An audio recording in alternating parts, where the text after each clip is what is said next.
Comisión 25, profesor. A ver, dice acá la comisión 25. La comisión 25. Bueno.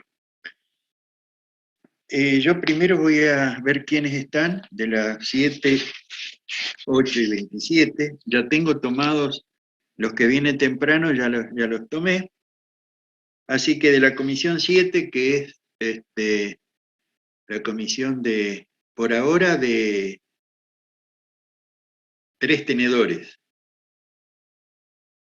No saben la historia de los tenedores, es decir, a las comisiones, veo que los restaurantes en el mundo hay digamos, sale una guía de los mejores restaurantes del mundo y los clasifican en tenedores.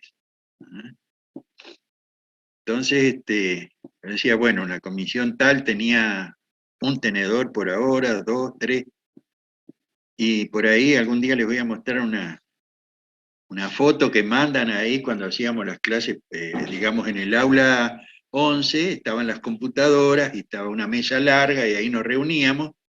Y un día me mandan una foto, digamos, llevaron todos los alumnos llevaron tenedores en la mano y llevaron 5 tenedores cada uno. Bueno, yo los clasificaba de 1 a 5 tenedores. Bueno, la comisión 7, 3 tenedores para arriba, ¿eh? Sí, muy bien. Espero que en esta era sigan de esta manera. Bueno, también la 8, también la 27, pero ahí, ¿eh? Bien, Pereira Manuel. Pereira Manuel no vino. Y Rodríguez Milagros Belén. Rodríguez, ¿no? Molarzuk, Nara, Molarzuk, ¿tampoco? Bueno, y de comisión 8, Escobar Pamela. Pamela, ¿qué es? El primer práctico era de carga, ya me están faltando. Miguel, Reinaldo, Miguel. Presente, profe. Bien, bien, bien. Después, Morínigo, Gustavo. Morínigo. Petri Landing, la vi. Silva, Silvana. Silva. A Petri Landing sí, yo la vi. Silva, ¿no está? Silvana. Stau, Patricia. Stau. Presente. Stau. Bueno, déjeme verla bien. Ahí. Tengo que ir conociendo bien la carita. Bueno. Y después de la 27 me falta. Boychuk, Carlos. Boychuk. Presente, profe. ¿Dónde anda? Acá. No se me prende la luz amarilla para ver cuando resalta. Boychuk, a ver, hábleme otra vez, a ver fuerte. Presente, acá estoy, profe. Ah, lo que pasa es que hay más, entonces tengo que correr para el otro lado. No, sigo sin verlo, pero bueno, Boychuk. Y Díaz, Joaquín. Presente, Díaz. profe. Acá. A ver. Sí, eso es lo que no sé, por qué no se me prende, digamos, el que habla, no se prende el recuadro amarillo, ¿vio? ¿Ustedes están viendo todos? ¿Ustedes se ven todos en la pantalla? ¿Todos los cuadritos? Sí, No, ¿Sí? doctor, yo le veo a usted nomás. Sí, doctor. ¿Y por qué algunos me ven a mí, otros ven todo? ¿Será por el celular? ¿Por qué será? ¿Usted está con computadora, Soloneski? Sí, doctor. ¿Y solamente me ve a mí? ¿No ve a los compañeros? Pasa que cuando alguien habla, a mí me salta la pantalla. Por ejemplo, usted está hablando ahora, me salta su pantalla. Ah, bueno. Cuando habla un compañero, me salta la cámara del compañero. Ah, Doctor, solamente cuando hay habla. como cambiar Sí. esto Sí. en la parte superior derecha, encima de abajo donde cierra el zoom, hay Dice una vista, opción View. de vista, Sí. view, vista, claro. Ahí ustedes pueden verse entre todos, ¿no? Ahora, cuando habló recién Soloneski, Lourdes, se me aparece el recuadro amarillo, y recién de Bolino también. Bueno, sigo preguntando, Díaz Joaquín no está. sí, acá estoy, profe. Ah, está. Presente, presente. Ah, ahora sí lo veo, de pullover rojo o Sí. anaranjado, ¿puede ser? Rojo, rojo. Rojo, bien. ¿De qué color era el pullover de la chica de 20 y pico de años que tenía una endocarditis tricuspidia? Rosado. Fucsia, ¿Y en el cuello qué tenía?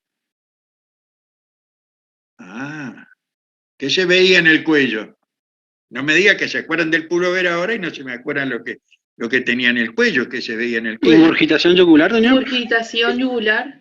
Tenía ingurgitación de la yugular superficial, pero no era lo más llamativo. ¿Qué era lo llamativo? El esternocleidomastoideo que estaba saltado. No. ¿O no era de este paciente? Bueno, me equivoqué. Ah, ¿vio? No lo conocemos ni a Messi ni al Papa. Si entran acá al aula no lo vamos a conocer.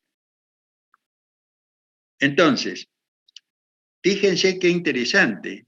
¿Recuerdan la patología que tenía ella?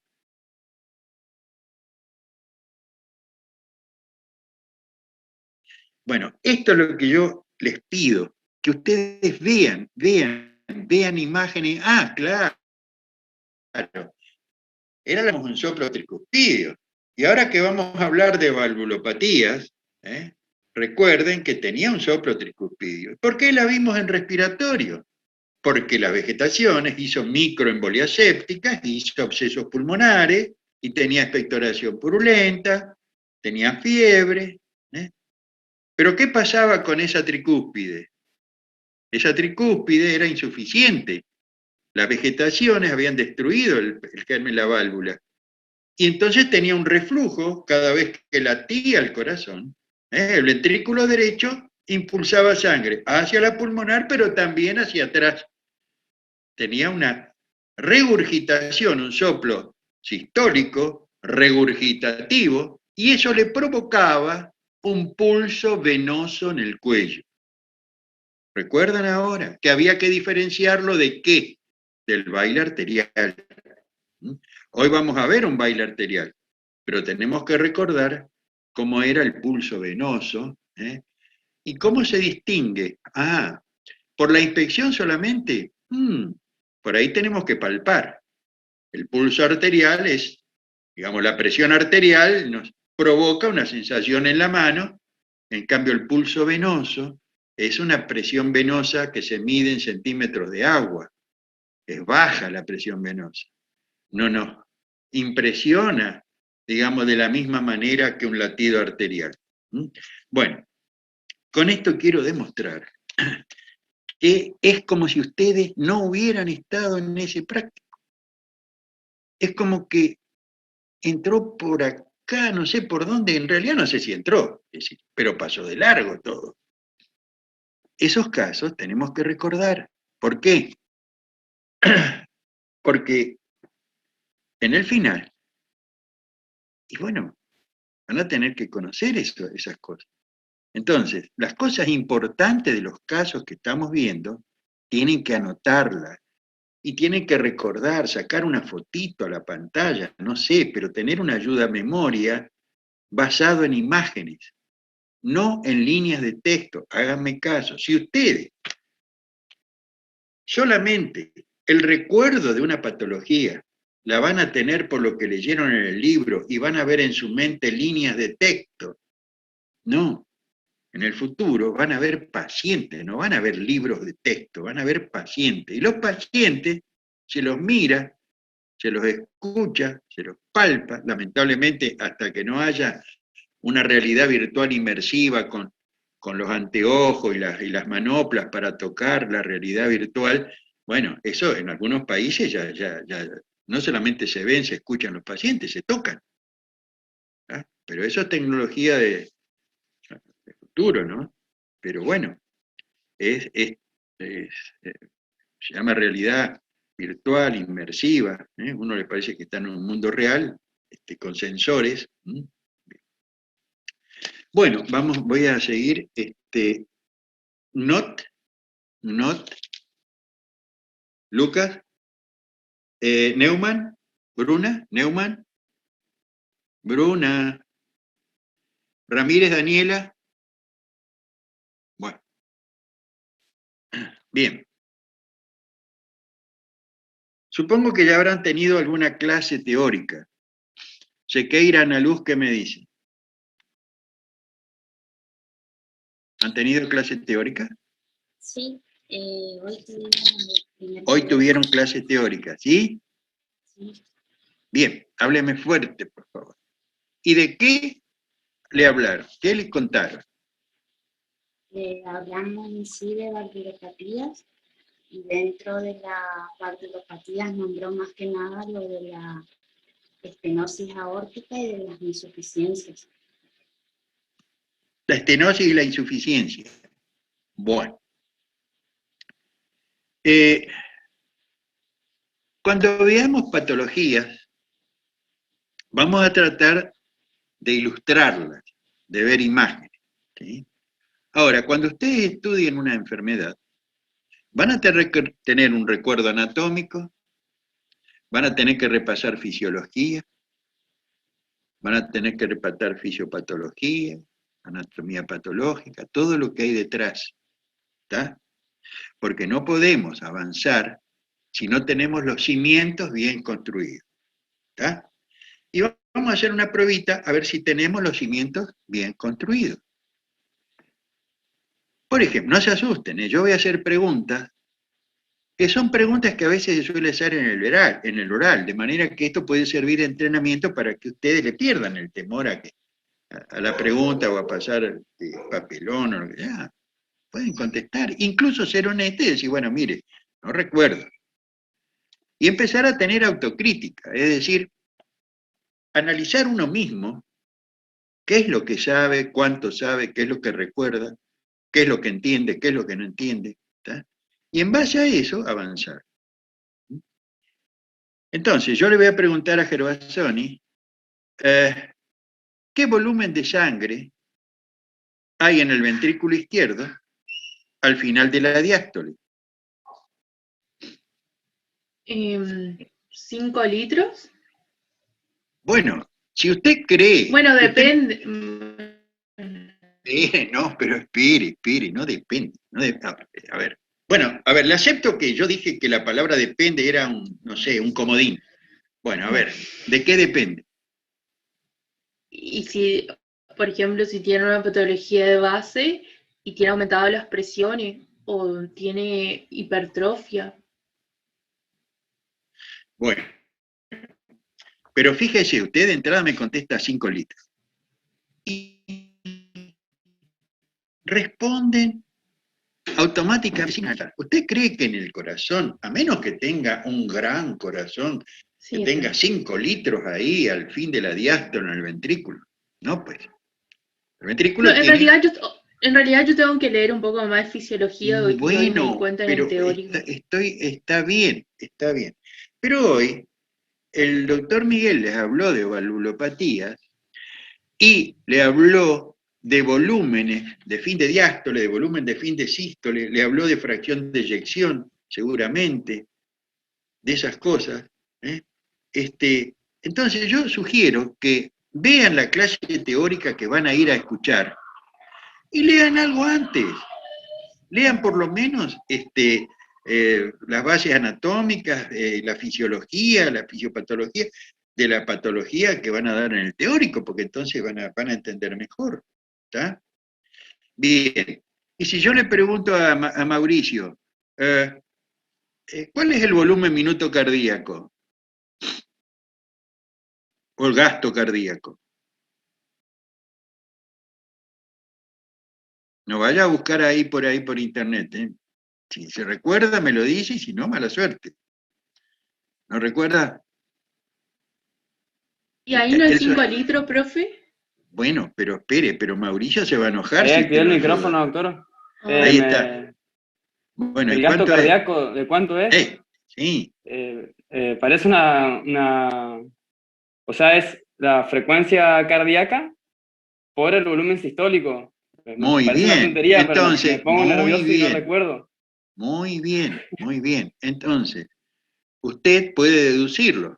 porque seguramente si me contestaba depende, yo le iba a decir de qué depende y usted me iba a decir, es como el veo, ¿qué ve? Una cosa. Ajá. Entonces yo le voy a decir, ¿cuál es el gasto cardíaco? Depende, me dice usted. Yo le digo, ¿de qué depende? Y usted me dice el volumen sistólico y la frecuencia cardíaca. Y yo le digo, Ajá. ¿cuál es la frecuencia cardíaca promedio más o menos en reposo? Y usted me va a contestar 10 latidos por minuto. Y le digo, y el volumen que se eyecta en cada latido, y más o menos 80 mililitros, o no, 100 póngale, o 80. ¿eh?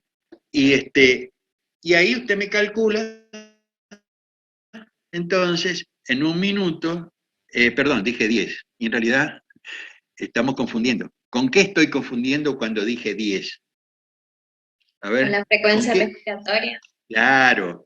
Entonces, el volumen minuto cardíaco es frecuencia cardíaca, ¿sí? Por volumen sistólico. Y el volumen minuto respiratorio era frecuencia cardíaca por volumen corriente. Es decir, la cantidad de aire que entra y sale en cada respiración. ¿Está claro? Y la analogía. Y son muy similares. Entonces, una frecuencia de 80 por minuto, ¿sí?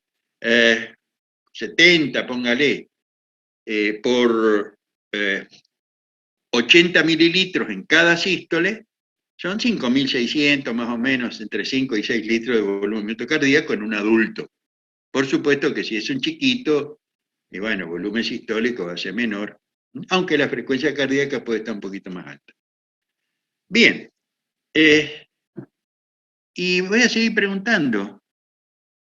Lourdes que está tan interesada ahí, no sé qué está escribiendo.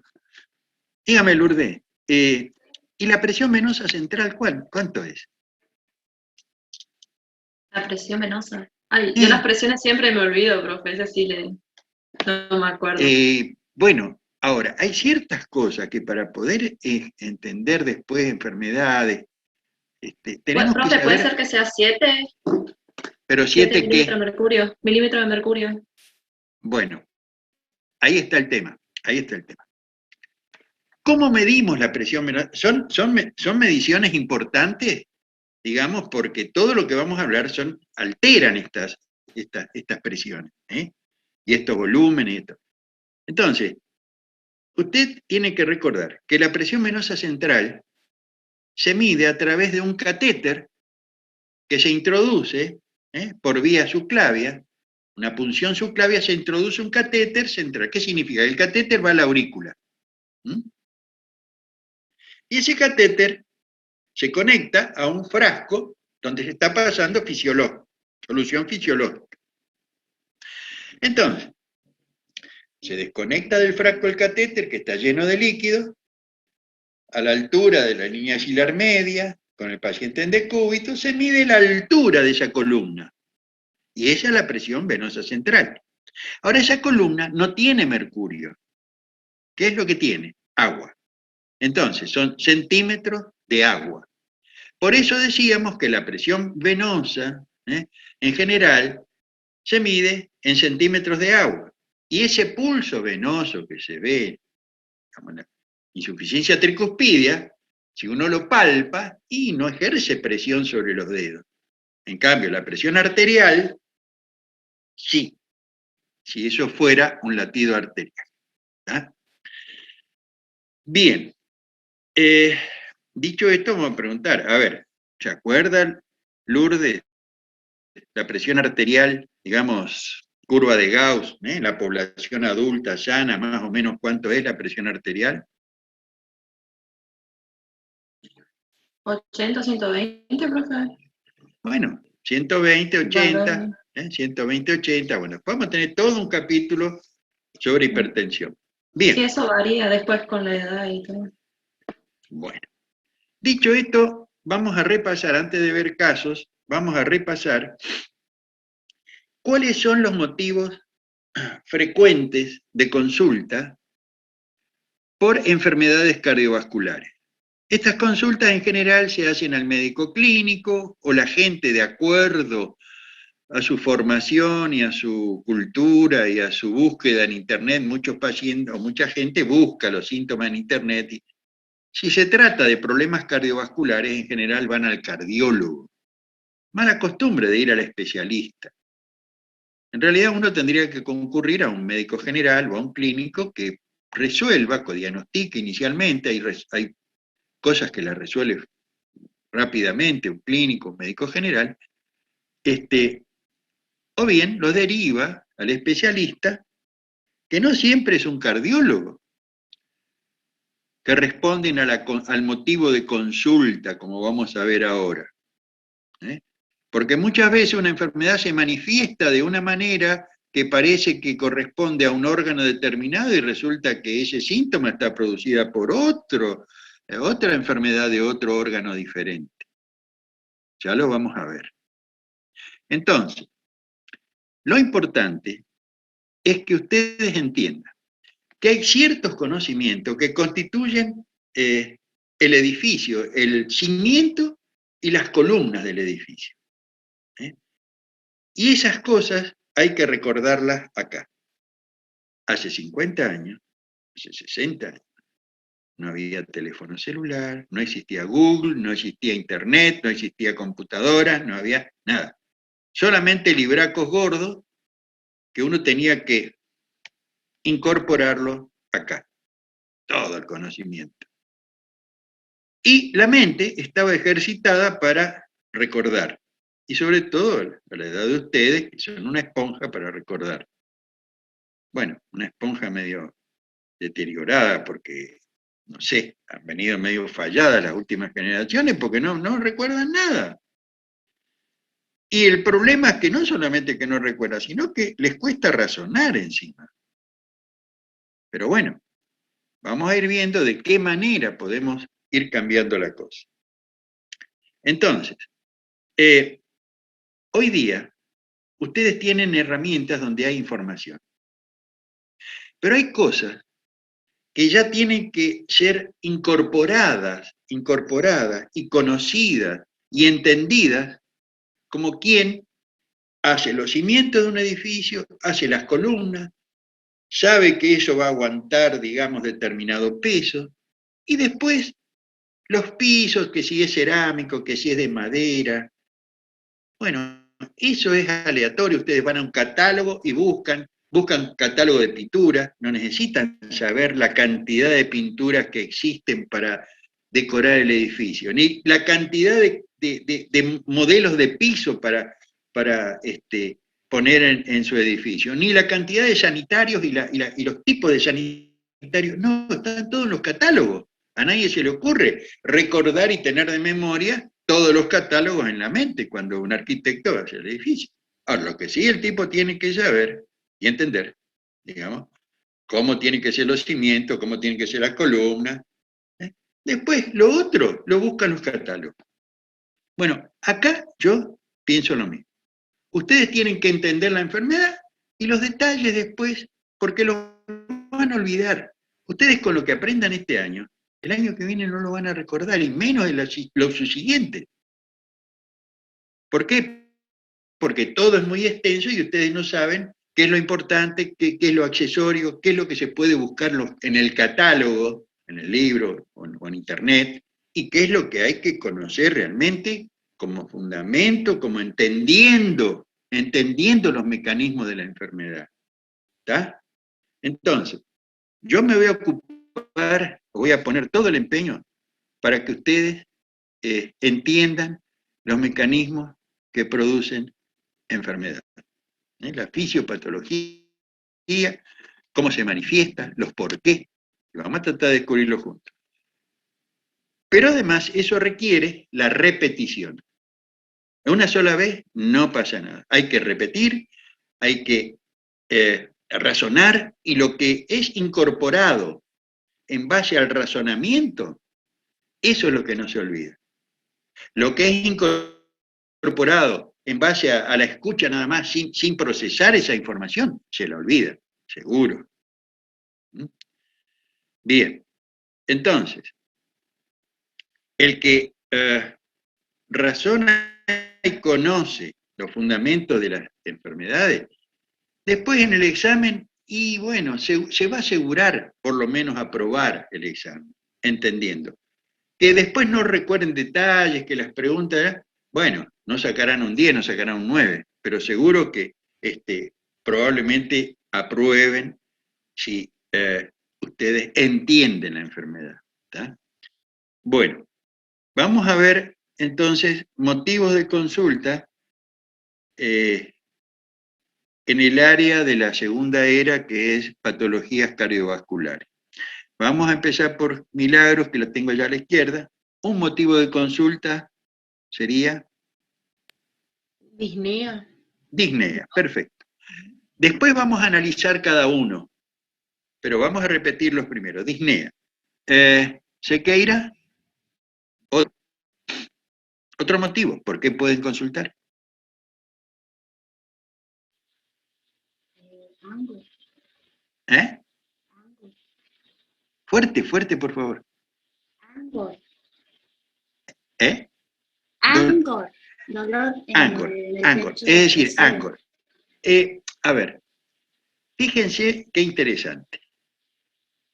Nosotros tenemos que señalar los motivos de consulta de acuerdo a lo que nos cuenta el paciente que nos viene a ver. Señor, ¿qué le pasa? Generalmente no le dice tengo disnea. Me falta el aire, doctor. Entonces nosotros traducimos lo que dice el enfermo, término vulgar o término común, al término médico. Me falta el aire, disnea. Usted me dice Angor, pero el paciente no viene a decir, doctor, tengo Angor. ¿Ah? O doctor, tengo un infarto de miocardio. O doctor, tengo una insuficiencia aórtica. Viene con un síntoma. ¿Ah? Entonces, la diferencia que yo planteé siempre y no consigo, digamos, que se cambie, al menos en algunas facultades, en la UNE, también en Santo Tomé, es que se enseñan las patologías, se enseñan las enfermedades. Pero resulta que los pacientes no vienen con un cartelito. Yo estudio estenosis aórtica. Estudio estenosis aórtica. Y el enfermo no viene con un cartelito de estenosis aórtica. Viene con un problema. Y yo tengo que determinar que eso que él tiene encaja en lo que leí, que es una estenosis aórtica. Por eso que es muy importante hacer al revés. Enseñar desde el problema que tiene el paciente y ahí plantear los posibles diagnósticos y ahí ir a estudiar las enfermedades. Justo el camino al revés. Pero no, se sigue como hace 50 años, ¿sí? Estudiando las enfermedades que están en los libros y eso dificulta después la sagacidad y la posibilidad del médico de hacer diagnóstico, porque estudió al revés. Bueno, nosotros vamos a tratar de invertir la cosa, por lo menos en lo que podemos hacer en los prácticos. Entonces, más que Angor, el paciente, ¿qué cuenta? Doctor, tengo dolor en el pecho. Dolor en el pecho, dolor precordial. ¿Está? Eso puede ser un Angor o puede ser otra cosa. Sí. El Angor es de origen dolor coronario, pero hay otros dolores en el pecho que no son coronarios, ya vamos a ver. Schiavone, María. Otro. Sí, doctor. ¿Otro síntoma? Claro, por lo cual puede consultar. Palpitaciones. Palpitaciones, muy bien, palpitaciones. Justo va en el orden, mire, le muestro en el orden que yo escribí. Disnea, dolor precordial, palpitaciones, transmisión de pensamiento o... ¿sí? A ver, Mauricio Belleza, otra. A ver si seguimos coordinados. Otro motivo. Síncope. Pero, ustedes me están mintiendo. Porque ustedes habrán escuchado anoche o habrán hablado con alguno que hablamos anoche, porque mire, la cuarta, yo no sé si alcanzan a ver, pero la cuarta es síncope. Mire, síncope. Bueno, después vamos a ahondar en cada una de ellas. Acá ya vamos a desfasarnos seguro porque... Joaquín, ¿otro motivo? En la guardia, por ejemplo. Que no, un motivo por el cual los pacientes concurren a la guardia, pero en general no hablan ellos. Uno lo diagnostica al problema. Lo ponemos como motivo de consulta y en realidad no es que consultó el paciente por eso, sino que vino y es el motivo que lo trae a la consulta. ¿Disminución del sensorio puede ser? Sí, puede tener trastorno del sensorio como consecuencia del gran capítulo de las enfermedades cardiovasculares y que está dentro de los trastornos de la tensión arterial.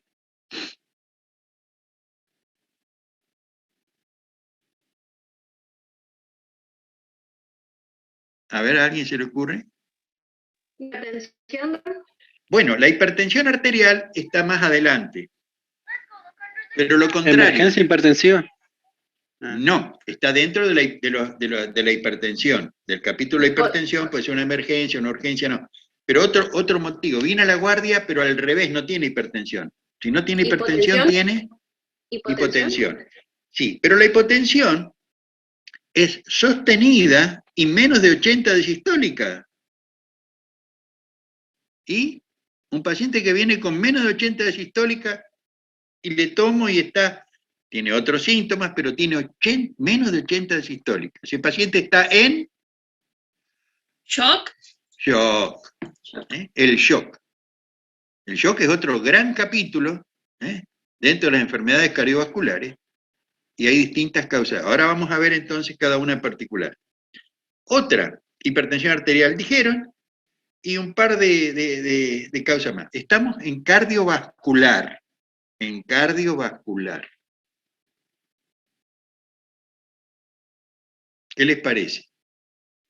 Cianosis, doctor. Bueno, puede ser cianosis, vimos algo en respiratorio. Edema. Edemas, muy bien, edemas de miembro. Estamos dentro del capítulo, la insuficiencia cardíaca congestiva tiene edemas, pero hay otras enfermedades que cursan con edema y que no son insuficiencia cardíaca. Por eso tenemos que hacer diagnóstico diferencial. ¿Ah? ¿Y qué daría entonces? ¿Cómo? ¿Perdón? Apnea. Perdón. Bueno, pero, a ver, estamos dentro de la consulta de enfermedades cardiovasculares, no respiratorias. Porque pero le sangra vasculares. la nariz, puede llegar. ¿Perdón? ¿Hemorragia? Por un sangrado en la nariz. Bueno, pero espere, eso sería dentro de los estudios de la coagulación, más que nada, ¿vio? Porque eso de que si le sangra la nariz tiene hipertensión, esto no es así. Entonces, los trastornos hemorrágicos se estudian en el capítulo de hematología y de la coagulación, ¿sí? Miembros, ¿qué puede pasar en los miembros? Además de los edemas, que sería un motivo de consulta. ¿Qué otra cosa le puede pasar? Trombosis venosa. Una tromboflebitis. Cianosis. Hablamos de cianosis. Una tromboflebitis. ¿Sí? Pero ¿qué otro problema? Si yo le digo mirador de vidriera, se ve que el año pasado... ¿Claudicación intermitente? Claro, la claudicación intermitente de miembros inferiores, y eso es debido a arteriosclerosis. Entonces, todo el capítulo de la arteriosclerosis es la enfermedad. Ella está ahí en los libros, pero el paciente que tiene arteriosclerosis tiene motivos de consulta. Uno de ellos puede ser el dolor precordial de una isquemia coronaria por una placa de ateroma. O bien puede ser el desprendimiento de un ateroma en la carótida y darme un ACV isquémico. O bien puede tener placas de ateroma en la ilíaca y darme una claudicación intermitente. Esto vamos a ver en detalle más adelante, todo en detalle. Pero seguimos rápidamente con el tema de la disnea. Y ahí, si el paciente viene con disnea, yo sugiero, vuelvo un poquito atrás, que estos motivos de consulta ustedes tengan alguna herramienta para poder ordenar sus pensamientos, ordenar. Yo lo que he notado en los exámenes, que son muy desordenados en el conocimiento. Por ejemplo, yo preguntaba,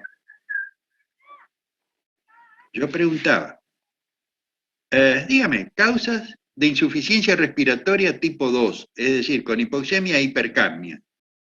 Y entonces empezaban a hablar ahí, puede ser un Guillain-Barré, y puede ser EPOC. Ah, y en vez de organizarse y que la cosa salga fluidamente, y decir, insuficiencia respiratoria con retención de CO2, es decir, tipo 2. Si hay retención de CO2, seguro que va a haber hipoxemia, si está respirando aire, ¿tá? Porque no entran, digamos, la presión parcial de los gases en el alveolo. Si aumenta uno, disminuye el otro. Entonces aumenta la CO2, disminuye la PO2. Y tendrían que organizarse así. Causas obstructivas, es decir, la cañería que se tapa y entonces no hay un buen intercambio gaseoso, no hay una buena ventilación, cañería tapada. O bien, lo que tiene que hacer mover el aire dentro de la cañería, que es el fuelle, no funciona. Entonces, ¿qué enfermedades me producen obstrucciones? Y empecemos de abajo, de arriba para abajo. Y la dificultad respiratoria por una obstrucción laríngea. ¿Y ahí qué puede ser? Y puede ser un granuloma, puede ser un edema de glotis, obstrucción, y puede ser la lengua que retropulsa, ¿cuándo? En el sueño, y más abajo, en la tráquea, y secuela de una estenosis traqueal, de una traqueotomía, perdón, secuela de una traqueotomía, estenosis traqueal, y más abajo, y bueno, EPOC, asma, bronquiolitis, ¿sí? Y esa dificultad puede ser aguda o puede ser crónica. Entonces ahí incluso se abre el árbol y tienen una estructura donde ir hablando. Y si no es obstructiva, y falla el fuelle. ¿Y por qué falla el fuelle? ¿Y qué es lo que mueve el fuelle? El diafragma, músculo. Ah, bueno, pero el músculo se mueve por un impulso. ¿Y de dónde? Y del centro respiratorio. Entonces, ¿y qué enfermedades o qué situaciones me provocan una depresión respiratoria? Y el posanestésico, los tipos que salen anestesia y lo dejan tirado ahí y está deprimido. O la chica o el muchacho que se peleó ahí con la novia y tomó unas pastillas y enfermedades del centro respiratorio. Traumatismos que me seccionan la médula y no ven. Trastorno nerviofrénico, ¿cuáles pueden ser?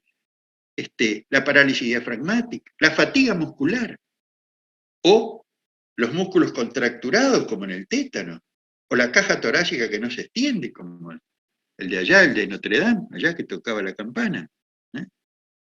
Entonces, fíjense, que es la manera que yo traté de hacer organizar este tema, que ustedes lo organicen en su mente, y sale más fácil, y se entiende.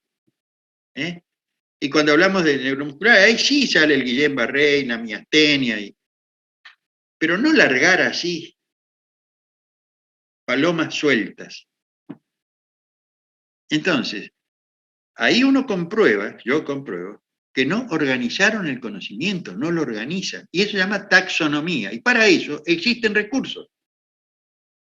Y yo no me acuerdo, no, este año no lo hice, pero el año pasado creo haberlo hecho con un software que se llama Miro, que permite crear mapas mentales. ¿Sí?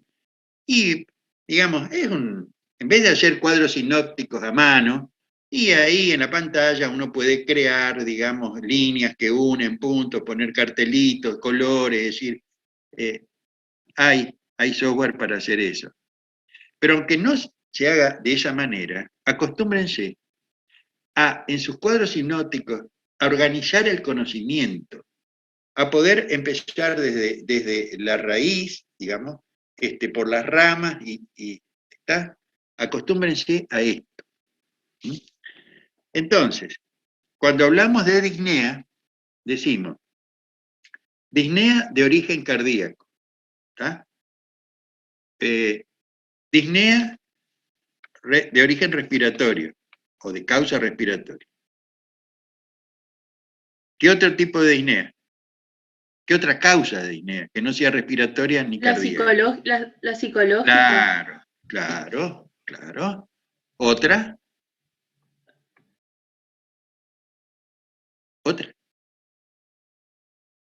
¿Ve? Estas son cosas que hay que tener, después salen solas, pero básicamente tenemos que entender que la disnea, hay distintos mecanismos. ¿Sí? La cardíaca, en general, está dada por un aumento de las presiones de fin de diástole en la aurícula izquierda, y aumento de la presión capilar pulmonar, y eso lleva a congestión pulmonar, y cuesta distender el pulmón, y eso los receptores estimulan. Bueno, es decir, en otras situaciones es hipoxia. Bueno, entender los mecanismos. La anemia puede provocar también disnea, ¿sí? Durante el ejercicio, porque en el ejercicio, en general, en la anemia no aparece de reposo la disnea, pero sí en el ejercicio. Igual que la disnea del cardíaco, igual que la disnea respiratoria, pueden aparecer con el ejercicio. Pero los mecanismos son diferentes, porque en la insuficiencia respiratoria y en la cardíaca, los glóbulos rojos están normales. Es otro mecanismo por el cual los tejidos no reciben suficiente oxígeno. En la anemia, ¿sí?, la PO2 está normal, pero no hay transportadores. La hemoglobina está baja, no alcanza en el ejercicio a abastecer, digamos, la periferia. ¿Tá? Entonces, la anemia. Y después la compensación de una acidosis metabólica, en general una cetoacidosis, el individuo tiene disnea porque, digamos, trata de compensar ese pH bajo, tratando de hiperventilar. Bueno. Profe, Ahora ¿puede bien, ser también de causa hormonal, por ejemplo, en un hipertiroidismo? ¿O no? ¿y por qué? ¿Por qué tiene disnea el hipertiroideo? Es Y decir, el porque tiene todo. hipertiroideo tiene disnea. Sí, no estoy preguntando, no sé. No, está bien, pero si esa El pregunta, aumento en el metabolismo basal podría ser. Mayor producción de bueno, dióxido de lo que carbono. tenemos que ver, lo que tenemos que ver es si el hipertiroideo realmente tiene disnea o no. Dentro de los síntomas del hipertiroidismo, ¿sí?, tenemos que ver si figura la disnea y en qué porcentaje. Una vez que comprobamos que sí, que está descrita la disnea en el hipertiroideo, podemos establecer por qué mecanismo. Es un hipertiroideo que está con una frecuencia cardíaca aumentada, un hipertiroideo que está fibrilado, es un hipertiroideo en reposo. Es decir, si no hay una causa cardíaca respiratoria, no hay anemia, no hay descarga adrenérgica, como ocurre en las psicógenas en general, es la descarga adrenérgica la que produce el aumento de la frecuencia cardíaca y la frecuencia respiratoria. ¿Sí? En la crisis de pánico, en el feocromocitoma. Pero ahí se juegan otros puntos, porque en el feocromocitoma la causa de la disnea puede ser una crisis hipertensiva con una presión muy alta que el corazón tiene que bombear contra una... y esa disnea tiene un componente cardíaco, y no solamente la descarga adrenérgica en sí. En fin, pero nos quedamos con estas causas que hemos mencionado. ¿Sí? Si, bueno, podemos hacer un intervalo y buscar disnea en el hipertiroidismo. Si usted ahora, Gervasoni, si usted quiere, use el celular y busque. Así, en Google. Disnea, hipertiroidismo y disnea. Y bueno, y nos ilustra. Porque yo no lo tengo registrado como una causa de disnea del hipertiroideo. Sí, lo tenemos por taquicardia, palpitaciones, temblores, adelgazamiento y todos los signos oculares y óseos, los trastornos digestivos. Pero la disnea, si no es a través de una disnea de origen cardíaco por sí solo. Acá dice que la disnea leve durante las actividades diarias en pacientes con hipertiroidismo puede estar relacionada con hipertensión pulmonar. Sin embargo, la disnea severa requiere más evaluación. Es lo que usted dijo, digamos. Por eso, porque es a través de un mecanismo. Si hay hipertensión pulmonar, ¿sí?, es la hipertensión pulmonar, entramos dentro de las causas cardiorrespiratorias, ¿no? Bueno, entonces vamos a pasar a las causas cardíacas. Dentro de las causas cardíacas, la principal es la insuficiencia cardíaca. Es decir, dentro de las causas cardiovasculares, la insuficiencia cardíaca, la hipertensión pulmonar, el shock. De las respiratorias ya las hemos visto, y de las anemias, bueno, las anemias ferropénicas, las anemias autoinmunes, las anemias hemolíticas, las anemias sideroacrésticas. Y ustedes pueden decir, sí, pero todavía no vimos.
¿Hola? ¿Hola?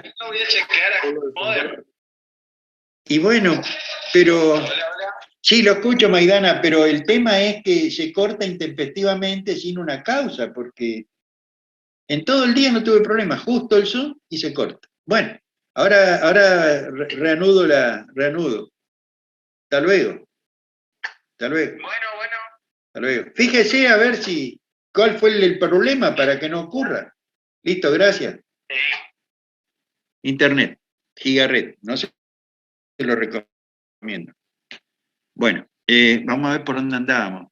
Estábamos en la construcción de un cuadro sinóptico o un software como el Miro, para hacer mapas conceptuales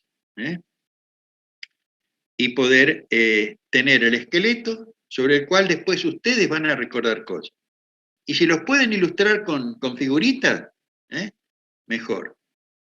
Con algo que evoque el conocimiento. Una figura que evoque. ¿Está? En 10 minutitos más y después vamos a pasar a los casos clínicos.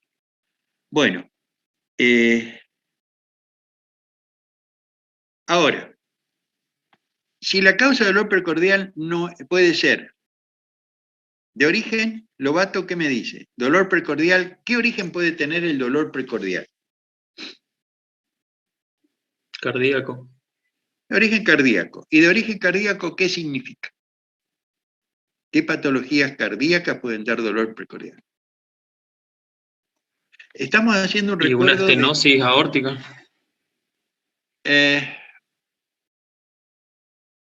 La estenosis por sí sola no causa dolor. En la En estenosis formas aórtica avanzadas. pasa- ¿Cómo? En la estenosis aórtica puede haber un robo a la circulación.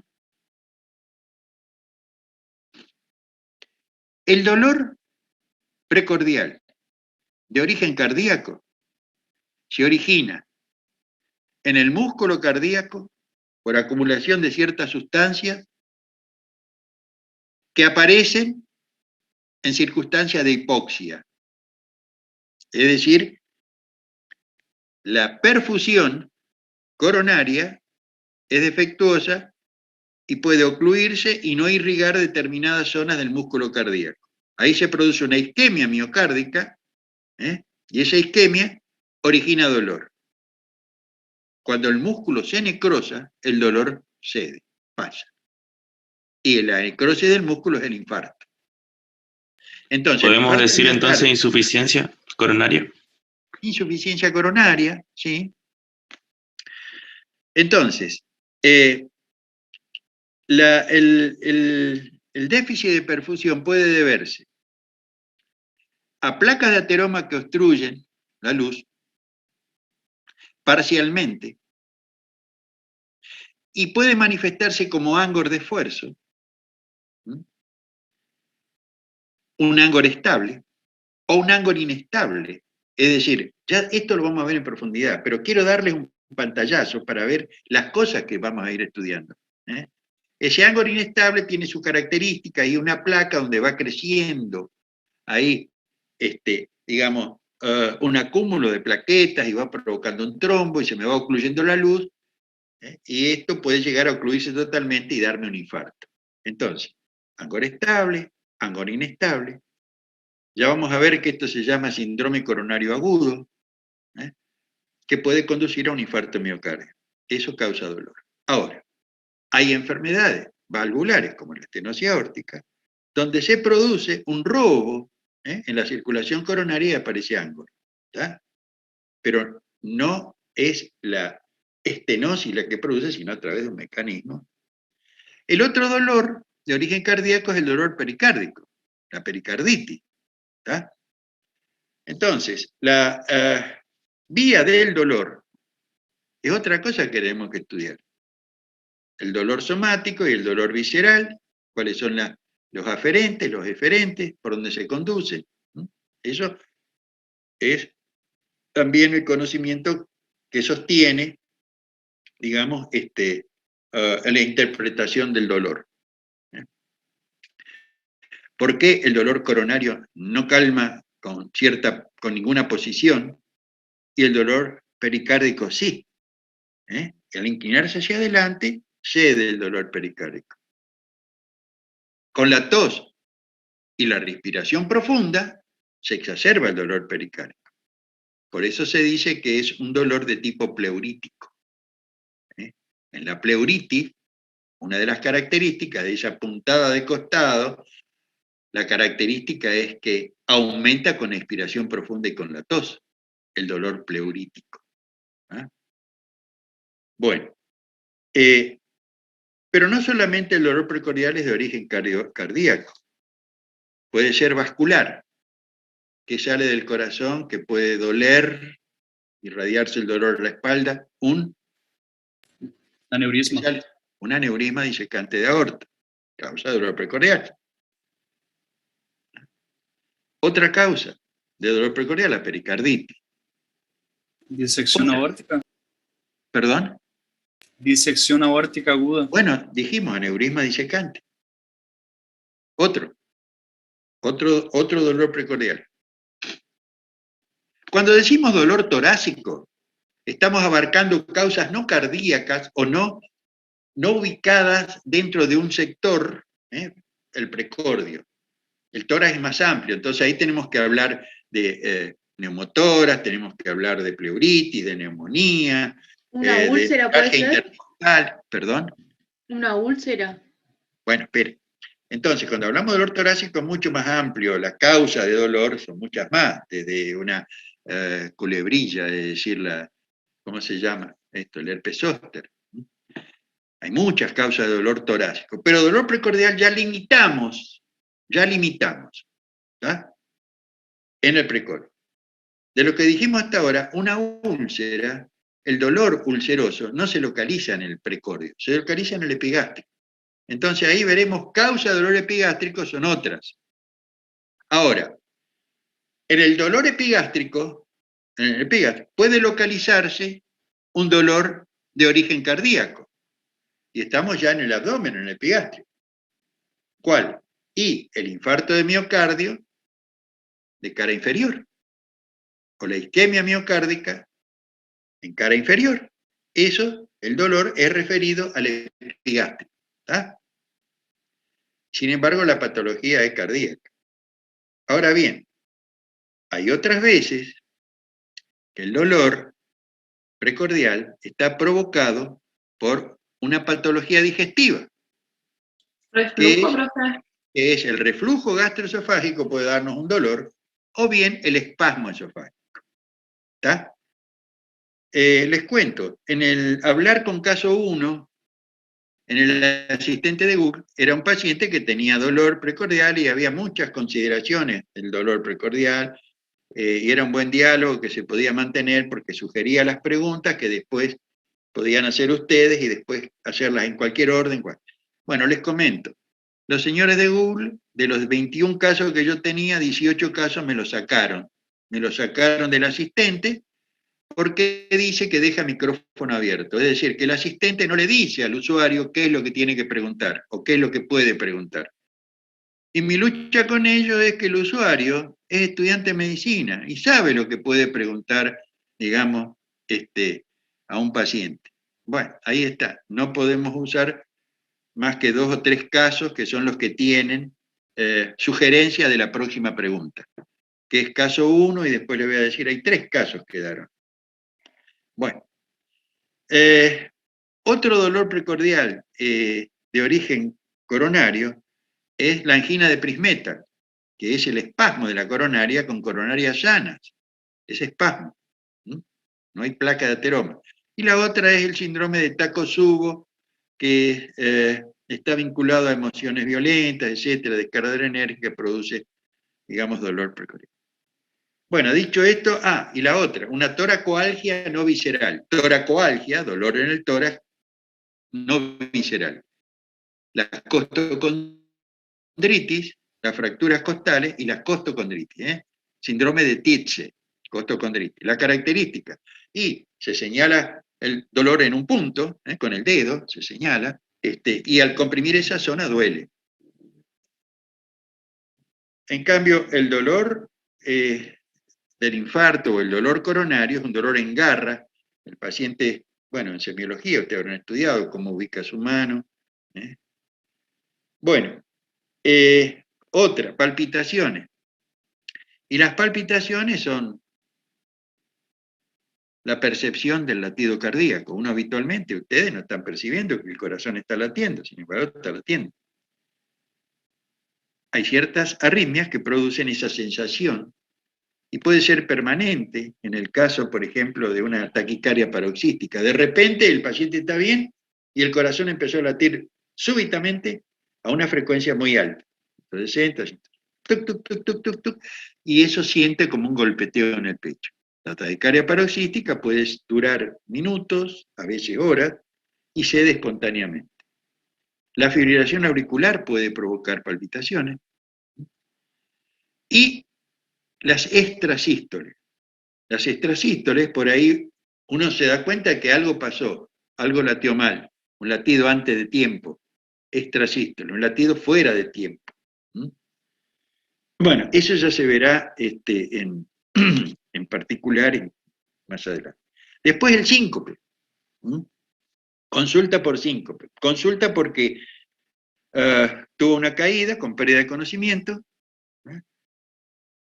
puede ser seguida de convulsiones o no, y se llama un cuadro sincopal. Y ahí tenemos dos grandes capítulos, síncope de origen cardiovascular y síncope neurogénico.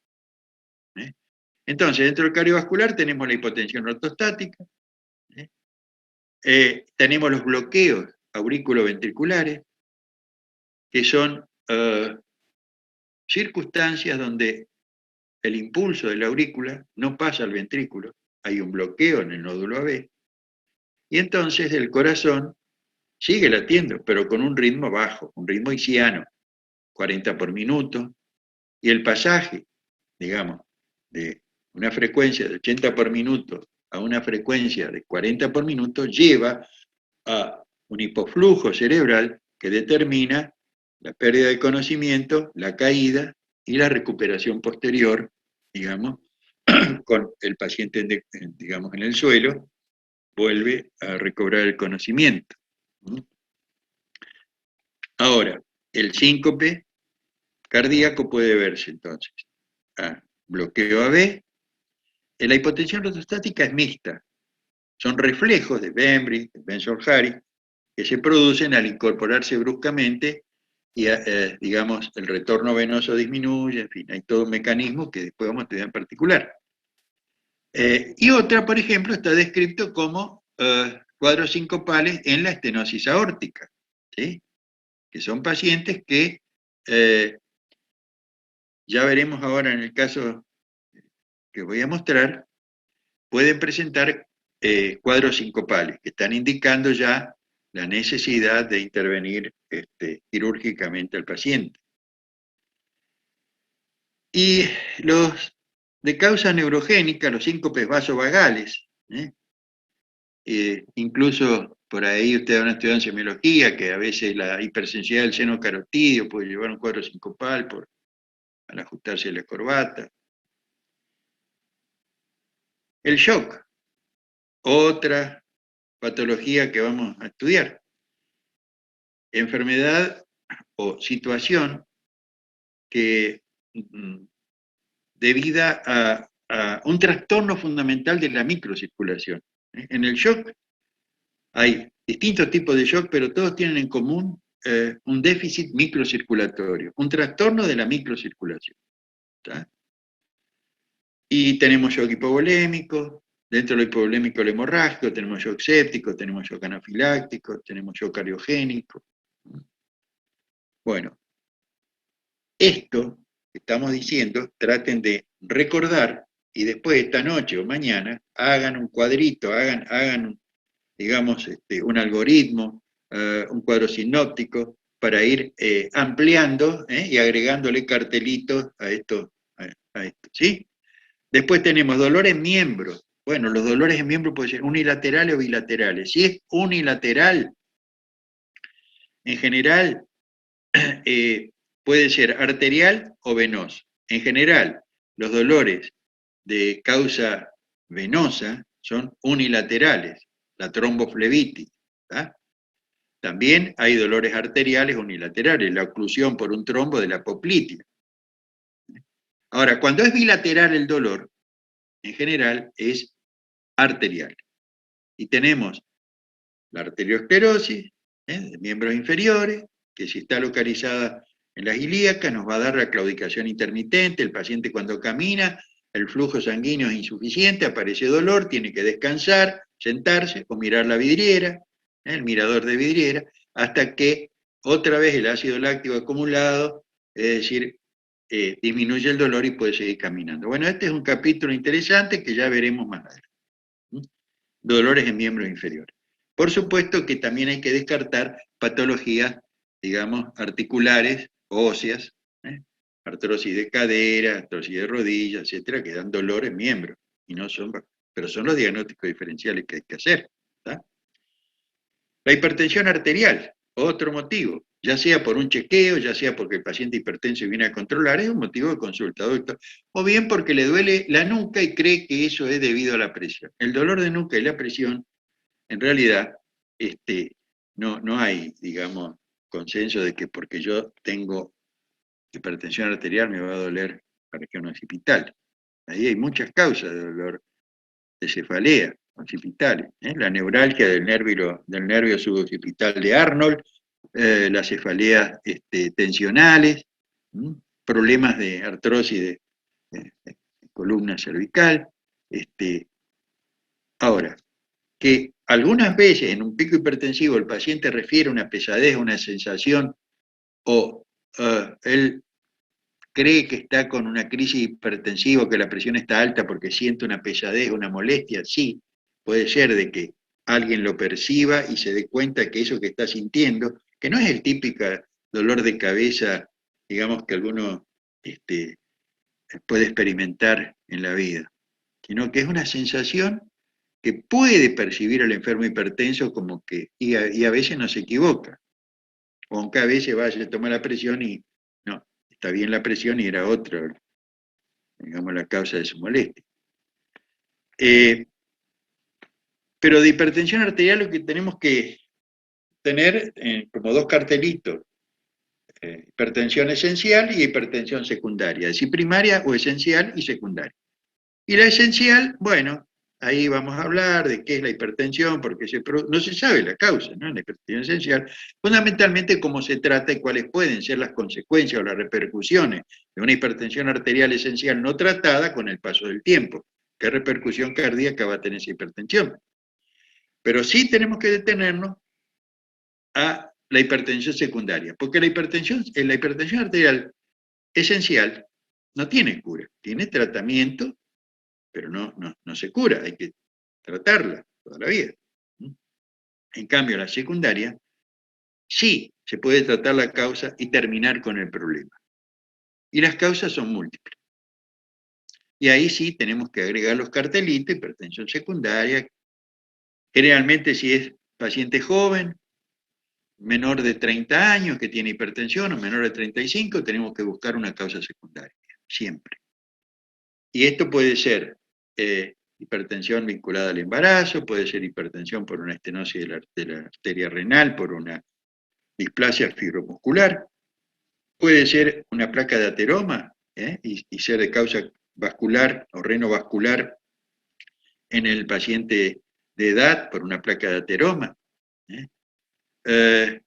Puede ser de causa renal, puede ser de causa endocrina, desde el Cushing hasta el hipertiroidismo, hasta el feocromocitoma. Puede ser coartación aórtica. Bueno, hay múltiples causas de hipertensión secundaria que hay que investigar cuando el paciente es joven. Bueno, por último, edemas. Y los edemas también puede deberse a edemas vinculados a la ley de Starling, es decir, el tema de las presiones dentro de del circuito circulatorio, ley de Starling, con extravasación de líquido, o bien puede ser por problemas con las proteínas, con la disminución de la presión oncótica, por ejemplo, en el síndrome nefrótico. Bueno, ya vimos algo de eso en respiratorio. Bueno, vamos a pasar a ver ahora algunos casos en particular. Es decir, tenía la posibilidad de hacerlo en el formato de los casos clínicos para ir viendo el interrogatorio, el examen físico, etc. Pero decidí hacerlo de esta manera. Vamos a ver qué dicen ustedes. Voy a compartir la pantalla y vamos a ver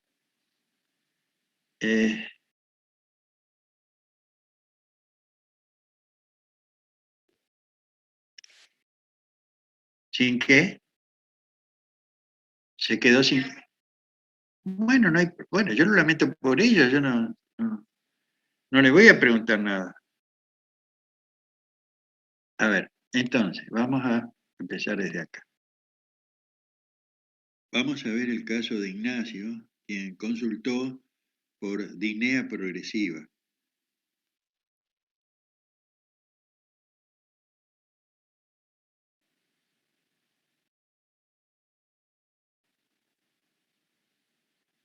Bueno, a ver, vamos a buscar cuáles son los elementos importantes o los datos importantes para elaborar un diagnóstico. Este es el problema que el paciente, y yo no sé por qué no puedo detener esto, porque está el avance automático.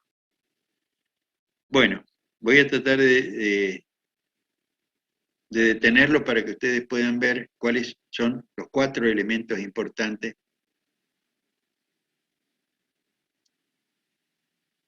¿Qué le parece Petri Landing? Usted está leyéndolo. Voy a volver para atrás otra vez.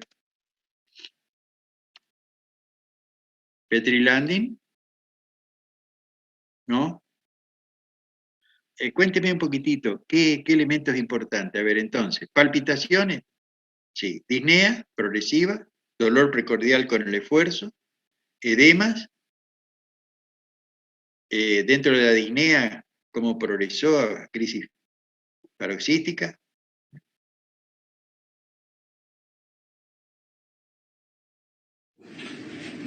El paciente presenta un signo característico que es el baile arterial, que se refleja en los latidos de ambas carótidas, y un desplazamiento vertical del mentón que constituye el signo salutatorio de Muset. Lo vemos de nuevo. Fíjense en el mentón, cómo sube y baja, es como que está saludando. Y se observa el latido carotídeo. La diferencia con el pulso venoso es que el latido carotídeo se palpa y es un pulso tenso, golpetea al explorador en los dedos. En cambio, el pulso venoso es un pulso blando, ¿no? Bien, esto se llama entonces pulso de... Hoy lo vieron, seguro. ¿Recuerda, Lourdes? No, profe, la verdad. Bueno, de Corrigan, de Corrigan. Pero lo importante es que ustedes recuerden que esto se llama baile arterial, pulso de Corrigan, signo salutatorio de Muset. Aquí también se puede apreciar un signo característico que es el lleno capilar o el pulso capilar con cada latido cardíaco.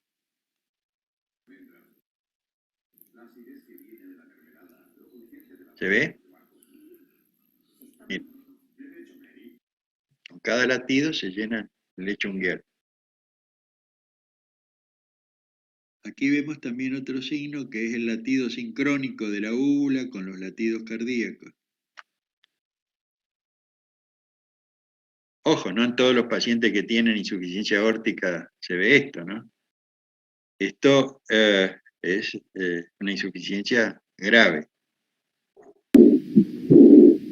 Aquí escuchamos el foco aórtico, un soplo diastólico de regurgitación. Cuando el volumen regurgitado es muy importante, el ventrículo izquierdo tiene que expulsar una mayor cantidad de sangre y se produce entonces en las sístoles un soplo.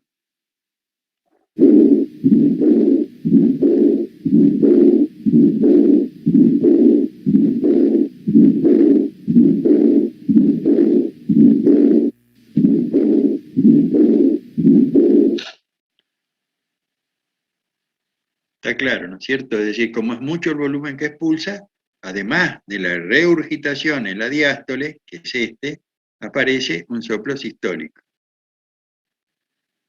En el APEC se puede escuchar un soplo mesodiastólico. En foco mitral. Se genera en presencia de insuficiencia aórtica severa. Este se debe a una estenosis mitral funcional causada por una reducción de la apertura de la valva anterior de la mitral debido al empuje ejercido por el chorro de regurgitación aórtica sobre ella. Es el soplo de Austin Flynn. Entonces, en decúbito lateral izquierdo, en la punta, el foco mitral, se escucha este soplo de Austin Flynn, por compresión sobre la mitral, que está acá, a ver si lo puedo señalar acá, la hoja de la mitral está comprimida por el chorro regurgitativo y produce este soplo de Austin Flint. Bueno, palpando la arteria radial aparece un pulso amplio, un pulso magnus, Zeller, y al bajar rápidamente el brazo uno siente como un golpe debido al signo del martillo de agua. Bueno, ahí en los libros aparece una descripción no muy extensa de lo que es el signo del martillo de agua. Dice que elevando el brazo por sobre el hombro, palpando, por la gravedad que implica tener el brazo levantado, se palpa el pulso magnus y Zeller, pero resulta que el martillo de agua es otra cosa, es decir, en los colegios religiosos, en Buenos Aires, yo estuve en un colegio de sacerdotes franciscanos vascos de Escalechea, que tenía laboratorio de física, laboratorio de química, laboratorio de biología, todo equipamiento extraordinario para los alumnos del secundario hacían prácticos. Después yo cuando terminé el secundario era encargado de armarle los trabajos prácticos a los alumnos. Y había un cilindro de 60 a 70 centímetros de largo y de un diámetro más o menos de 6 centímetros, 5 o 6 centímetros de diámetro. Un vidrio grueso, transparente, un tubo de vidrio, sellado en los extremos, que contenía agua hasta la mitad. Y eran dos tubos. Uno tenía agua y aire, y el otro tenía agua y se había hecho el vacío. Es decir, agua hasta la mitad, vacío. Si uno tomaba el tubo, la prueba era adivinar cuál tenía aire y cuál tenía vacío. Si uno tomaba el tubo que tenía aire, lo tomaba así, lo inclinaba, no sentía nada en la mano.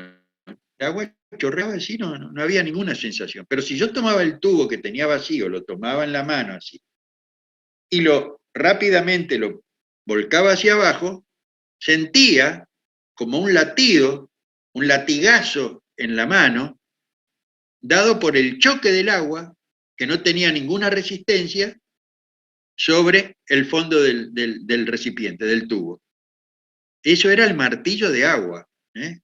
Bueno, esa sensación en la mano que provocaba la caída sin resistencia aérea, porque había vacío, de ese líquido.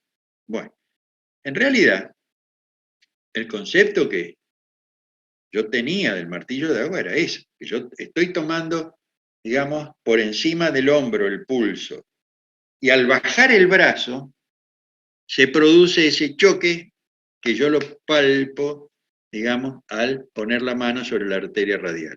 ¿Está? Bueno, de todas maneras busquen y a ver cómo describen exactamente el martillo de agua y a qué se debe. La explicación, para mí, es eso. Ustedes busquen de todas maneras y después me cuentan. La tensión arterial es característica. Una característica de esta patología es la gran diferencia que existe entre la tensión arterial sistólica y la diastólica. Cuanto más baja es la diastólica, más severa es la insuficiencia aórtica.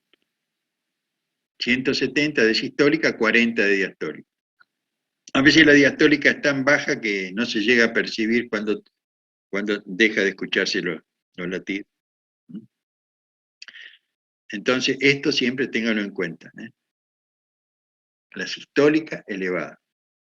Es una hipertensión sistólica aislada con una diastólica extremadamente baja. En los casos graves.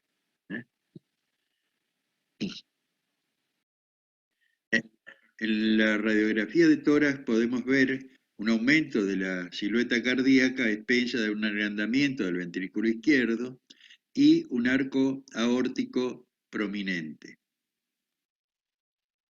La relación cardiotorácica evidentemente está aumentada.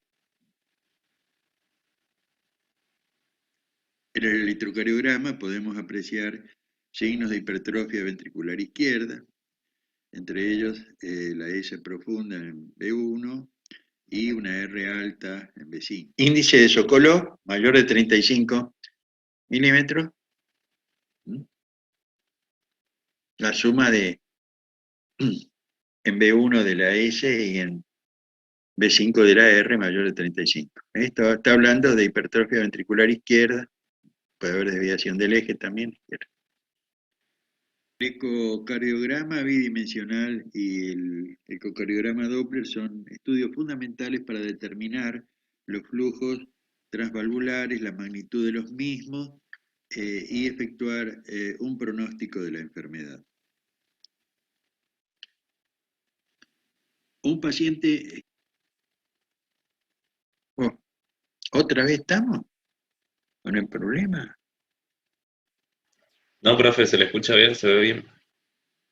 Diagnosticada una insuficiencia aórtica y está con tratamiento médico con vasodilatadores. Y el paciente comienza con síntomas como síncope, disnea progresiva, precordialgia, tiene indicación quirúrgica. Si no tiene síntomas, hacemos una evaluación de la función ventricular. Si la misma está deprimida, indicación quirúrgica. Si la función ventricular es buena, se hace un seguimiento clínico con controles frecuentes. ¿Se entendió? Esto va a quedar después grabado en el aula esta de la casoteca, ¿no? De manera que van a poder ver y repasar de ahí. La siguiente. Aquí vamos a ver cómo se calcula la fracción de eyección, es decir, la función ventricular, mediante ecocardiograma. Ustedes recuerdan que si estaba deprimida la función, cirugía. ¿Sí? Lo mismo que si estaba sintomático. ¿Qué significa sintomático? Y bueno, paciente que tiene palpitaciones, tiene angor, tiene disnea progresiva, disnea paroxística, etcétera, indicación de cirugía. Si no tiene síntomas, se ve la función ventricular. Si la función ventricular está deprimida, y la indicación es quirúrgica. Si es buena, hacer un seguimiento con controles. ¿Ah? Entonces, ¿cómo se calcula o cómo se establece si la función ventricular está deprimida? Bueno, esto es lo que vamos a mostrar acá. Aquí vamos a ver cómo se calcula la fracción de eyección, es decir, la función ventricular, mediante ecocardiograma. Hola, ¿qué tal? En este breve video vamos a evaluar la función de bombeo del corazón. En este caso, esta cavidad cardíaca se encarga de realizar esa función. Como vemos, se contrae y esa contracción hace que expulse la sangre hacia el resto del cuerpo. La manera de evaluar la función del corazón es muy simple. Se detiene la imagen en el momento en el que esta cavidad tiene más volumen dentro de él y se detiene en otro cuadro en donde se encuentra la menor cantidad de volumen que existe dentro de él. Y con eso se saca un porcentaje. En este caso vemos que este parámetro está aquí. FE, fracción de expulsión, 64%. Eso quiere decir que con cada contracción el corazón expulsa el 64% de la sangre que tiene adentro. En este caso es un parámetro completamente normal. ¿Qué no es? Esto no corresponde al caso que estamos viendo, que tiene todos los signos, baile arterial, diferencia de la sistólica diastólica. No, es un caso normal que yo encontré para ilustrarles cómo se mide, mediante ecocardiografía, el volumen de fin de diástole y el volumen del fin de sístole. Cuando ustedes vean la clase teórica del doctor Miguel o estudien cuáles son los parámetros que hay que tener en cuenta para hacer una indicación de reemplazo valvular, esto es sumamente importante. Y esto lo que está midiendo esta relación es la fracción de eyección. Si es 64%, es un individuo que tiene una buena fracción de eyección. Cuando es menor, ahora vamos a ver, cuando es menor de 50, entonces sí hablamos de una función ventricular alterada, deprimida, y que constituye una posible indicación quirúrgica. en el individuo asintomático. Entonces, el Doctor. asintomático que tiene... Sí. Perdón, que se me había caído, me quedé sin luz y recién vuelvo. Le aviso por la duda. No, está bien, Bolino. No hay problema. Bueno, acá grado de insuficiencia aórtica. Leve, moderada y grave. Y acá está el volumen de regurgitante, el volumen que regurgita, que vuelve a la cavidad, la fracción de eyección, menor de 50%, está indicando una insuficiencia grave. Y el orificio, menor de 0,3 centímetros cuadrados, está hablando de una insuficiencia grave. Estos son los dos parámetros, la fracción, el volumen regurgitante, el volumen que regresa a la cavidad. La fracción regurgitante es la relación entre ambas, el volumen de fin de diástole y el volumen de fin de sístole, es decir, la fracción de eyección, regurgitante menor del 50%. Doctor, Y la orificio... Perdón. A mi mamá le hicieron un cateterismo porque ella no tenía ningún síntoma, ninguna evidencia, y le hicieron el reemplazo de válvula porque el diámetro ya era menor, era 0,75 tenía de diámetro. ¿Cero cuánto? 0,75, y ella estaba re bien. Claro, en realidad debe haber habido otro factor o algo, porque 0 era menor de 1 centímetro, 0,75 es menor de 1 centímetro. Y nos mostraron después la válvula que le habían sacado y era tremendo. Bueno,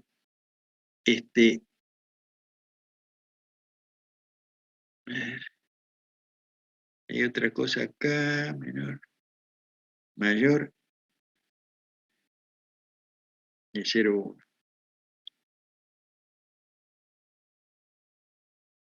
Bueno, el tamaño aumentado del ventrículo izquierdo. Acá, aumento significativo del tamaño de la aorta. Si está aumentado el tamaño de la aorta, probablemente tenga indicación quirúrgica. Si no está aumentado y tiene una insuficiencia aórtica grave, es decir, por la presión de regurgitación aumentada mayor de 60 mililitros,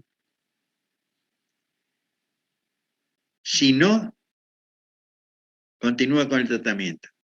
Si esa fracción de eyección, de regurgitación, está aumentada y tiene síntomas, dice. Si tiene síntomas, cirugía. Si no tiene síntomas, se ve estos parámetros, el volumen de fin de diástole, el volumen de fin de sístole y, digamos, el área valvular.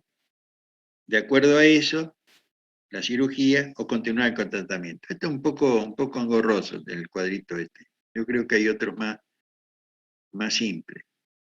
Causas de insuficiencia aórtica. Las clásicas comprenden la válvula aórtica bicúspide, la dilatación del anillo valvular conjuntamente con una dilatación de la aorta, fiebre reumática, endocaritis infecciosa, disección y síndrome de Marfan. De manera, esta crónica, crónica. Pero de manera aguda podemos encontrar endocaritis bacteriana que da una insuficiencia, digamos, de rápida evolución, o una disección aórtica aguda más rápida todavía que la endocaritis. Bueno, después te voy a mandar, deberán responder estas cuestiones en formato PDF, en las fechas. Sí, por ahí les voy a mandar una tarea que diga, mencione posibles etiologías, qué medicamentos se utilizan en el tratamiento de una insuficiencia aórtica sintomática, es decir, cómo se puede paliar los síntomas hasta que se decida un reemplazo valvular, y qué parámetros ecocardiográficos determinan el pronóstico de la enfermedad. ¿Sí? Bueno, vamos a dejar de compartir acá y vamos a ver otro caso. Doctor, yo tengo una duda. ¿Sí? ¿Una? Menos mal que es una sola. Cuénteme. Con respecto al tratamiento de la insuficiencia aórtica, Sí. con respecto al vasodilatador que se va a usar, Sí. yo tengo Y en anotado, general puede usar, sí, la escucho. tengo anotado nitroglicerina y nifedipina. ¿Hay alguno que sea? No, está bien la nifedipina. ¿Y qué es la nifedipina? Son vasodilatadores, los Sí, dos. pero dentro de qué grupo de vasodilatador es la nifedipina. Uy. ¿No era un nitrato, doctor? No, no. No, entonces no. Adalat, nombre comercial, nifedipina, bloqueante cálcico. Mm. Busque rápido ahí en Wikipedia, aunque sea.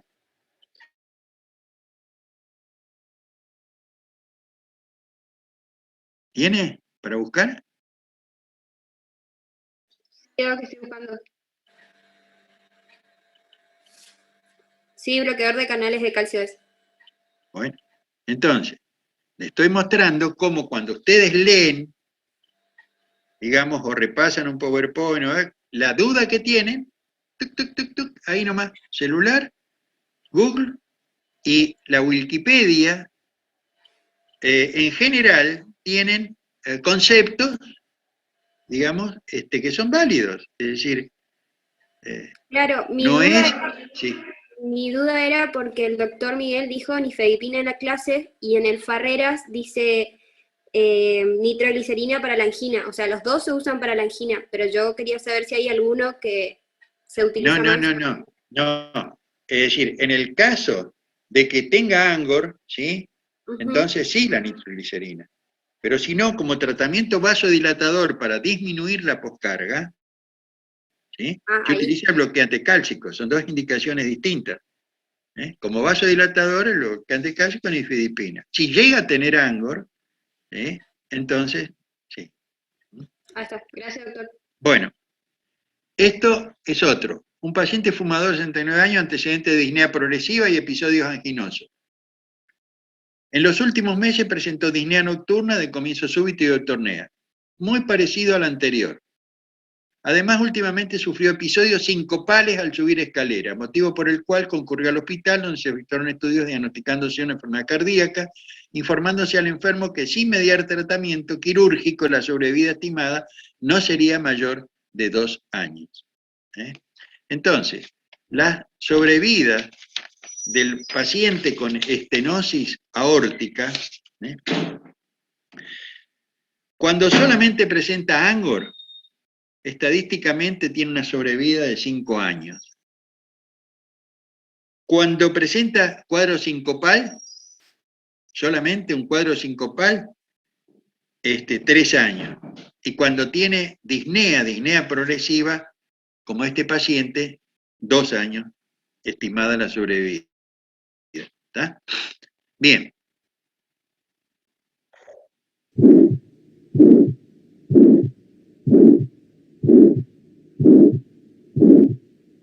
Es un soplo sistólico, foco aórtico, irradiado al cuello. En la estenosis aórtica, el corazón tiene que trabajar, digamos, o contraerse, venciendo una válvula estrecha. Esto va produciendo una hipertrofia del ventrículo izquierdo, y la aorta ascendente suele estar dilatada, y fundamentalmente en las estenosis aórticas con valva bicúspide, se puede hacer una aortografía para demostrar la dilatación de la aorta. En el electrocardiograma, igual que en el caso anterior, vamos a ver una hipertrofia del ventrículo izquierdo. En B1 la onda S prominente y en B5 la R. Y la herramienta o el estudio que tenemos para diagnosticar y evaluar el grado de compromiso y la posibilidad quirúrgica es el ecocardiograma Doppler, el Doppler continuo. Acá se mide el gradiente que existe entre ambas caras de la válvula, es decir, el gradiente que existe entre el ventrículo y la aorta, y se mide el gradiente medio, se mide la velocidad del flujo, la velocidad con que la sangre atraviesa ese orificio estrechado, el área valvular, fundamentalmente. Entonces, acá ustedes ven la velocidad, menos 4,06 metros por segundo, y el gradiente de presión es 66,1 milímetros de mercurio. Esto está indicando gravedad. Ahora vamos a ver, por ejemplo, que cuando es ligera, es leve la estenosis, menos de 3 es la velocidad. Acá en este caso es más de 4, de manera que es severa. El gradiente pico, 66.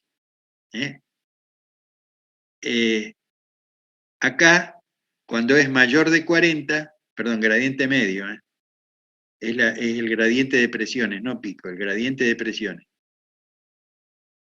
El gradiente medio. Este es el gradiente medio. Acá. Y este es el gradiente, el valor del gradiente medio. En la severa es mayor de 4.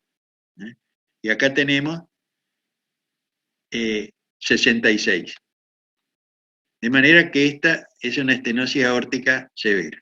¿Por qué se produce el soplo? Bueno, al pasar de una cavidad de un diámetro determinado por una zona estrechada, se produce una variación de la corriente del flujo que pasa de ser laminar a ser turbulento, y esto está produciendo el soplo. Bueno, el cálculo del área valvular, en fin, menor de 1. A ver. Dice, la estenosis aórtica está presente entre el 2 y el 9% de la población general con edad superior a los 65 años. En los pacientes con estenosis aórtica la sobrevida es casi normal hasta cuando los síntomas clásicos de angina, síncope y disnea se presentan. Hasta ese momento la vida es normal, hacen ejercicio, no tienen síntomas. Cuando empiezan los síntomas, ahí sí la cosa se complica y la sobrevida es la que planteamos. Cuando empieza con dolor anginoso, etcétera, 5 años, y tiene disnea 2 años. Los síntomas generalmente se generan en áreas valvulares menores de 1 centímetro cuadrado. Y algunos pacientes tienen síntomas hasta cuando el área valvular es menor de 0,5. Es decir, no tienen síntomas. Y algunos pacientes no tienen síntomas, debería decir acá, hasta cuando el área valvular es menor de 0,5. El ecocardiograma continúa siendo el estándar de oro para el monitoreo de la progresión de la enfermedad y de la función ventricular en pacientes con esta patología, y juega un papel de gran relevancia en la decisión de reemplazo valvular. Bueno, la gravedad hemodinámica se determina por ecografía Doppler, en el pico de velocidad del flujo aórtico, en el índice integral de tiempo-velocidad, bueno, son lo que vimos ahí en ese grafiquito anterior. Así que acá hay otro, digamos, la misma clasificación, pero la pone entre leve, moderada y severa. Menos de 3, más de 3, entre 3 y 4 metros por segundo puede ser moderada. El gradiente medio y el área valvular. Leve cuando es mayor de 0,5.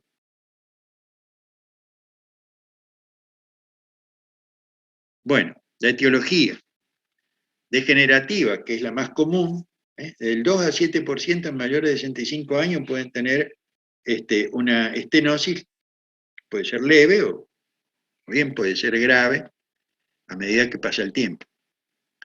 Los factores es la arteriosclerosis que determina esto, y para influir en el desarrollo de la arteriosclerosis está el tabaquismo, aumenta el riesgo. La hipertensión arterial, la edad, estas son trivalvas y sin fusión de las comisuras, las degenerativas. En general tienen 3 valvas, 3 cúspides. En las congénitas, en cambio, puede aparecer una aorta bivalva entre el 0,5 y el 2% de los pacientes. Tiene una evolución lenta, entre 50 a 60 años. Tiene una calcificación de las comisuras y del anillo aórtico. Tienen dilatación de la aorta. Y después tenemos la etiología reumática. Era muy frecuente en Estados Unidos, digamos, pero después con el tratamiento antibiótico profiláctico, infecciones por el estreptococo, ha ido disminuyendo, digamos, la incidencia de etiología reumática en los países desarrollados. No así en los subdesarrollados, donde todavía sigue siendo la fiebre reumática, sigue existiendo la fiebre reumática. Generalmente pueden cursar con también alteración de la válvula mitral y hay engrosamiento y fusión de las valvas. Acá vamos a ver un procedimiento de reemplazo valvular a cielo abierto. Significa colocar al paciente con circulación extracorpórea.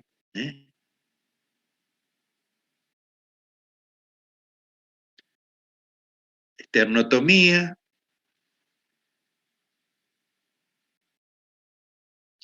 Se hace circulación extracorpórea, se detiene el corazón.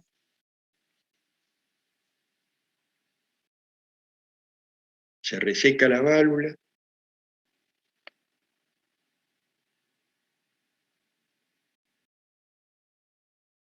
Y se la reemplaza.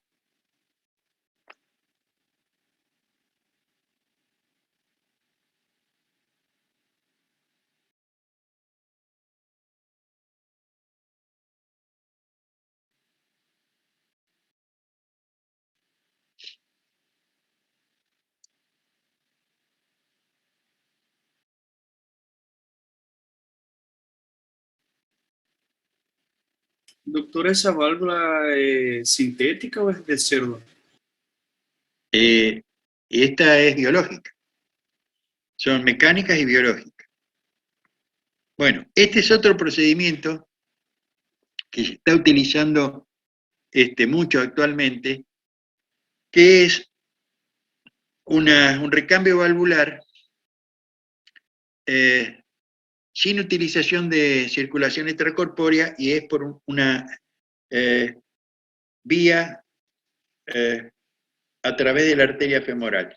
Hay un método que se llama método de Seldinger, que es la introducción de un catéter en un vaso. En estos casos se utiliza la arteria femoral porque el diámetro del catéter con la válvula que se va a colocar es más o menos unos 5 milímetros, se necesita una arteria más o menos de grueso calibre. Por eso se utiliza la arteria femoral. Se introduce un catéter, como vamos a ver ahora en el esquema, para dilatar el anillo valvular.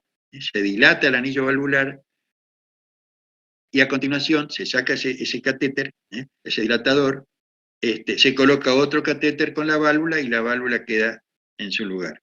Es un procedimiento que dura poco tiempo, es decir, se hace generalmente en media hora, y la morbilidad postoperatoria es mucho menor que la cirugía abierta.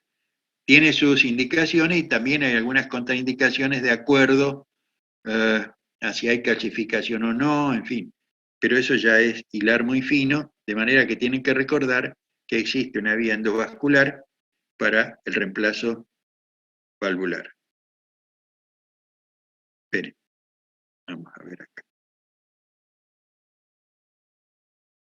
The transcatheter aortic valve replacement procedure is performed on patients who have severe calcified aortic stenosis. And here you see an aortic valve that's not opening well. It's severely calcified and the leaflet motion is restricted. So to perform the TAVR or transcatheter procedure, a wire is inserted in the femoral artery. It is threaded up through the aorta and around the aortic arch. and then that wire is passed through the stenotic aortic valve and placed in the left ventricle. Following that, a balloon catheter is passed over the wire into the stenotic aortic valve. The balloon catheter is then inflated, opening up the stenotic valve, cracking the plaque, and freeing up the leaflets. And that's in preparation for the stent valve, or the transcatheter valve, to be inserted. And the first rendition that you see is the first stage of the catheter going in, and then the second stage of the catheter coming through around the aortic arch, over the wire, and it's going to insert into the stenotic valve. Once the catheter is placed in the valve, the stented valve is ballooned open, pushing the diseased leaflets out of the way and leaving Es una a especie de functioning stent, aortic valve in de place. stent expansible, And then the que wire tiene is removed, la valvulita mecánica. and you can see the leaflets of the aortic valve opening and closing, providing normal flow through the valve.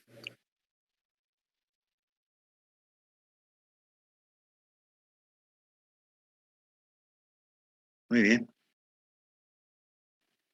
Bueno, lo mismo acá, mencione posible etiología de la estenosis, qué porcentaje de la población presenta una válvula aórtica bicúspide, qué parámetros clínicos radiográficos determina el pronóstico de la enfermedad. Bueno, son preguntitas simples, que no sé si las voy a mandar como tarea o probablemente sean parte de un cuestionario, con el cual los cuestionarios voy a ir evaluando, digamos, su participación o su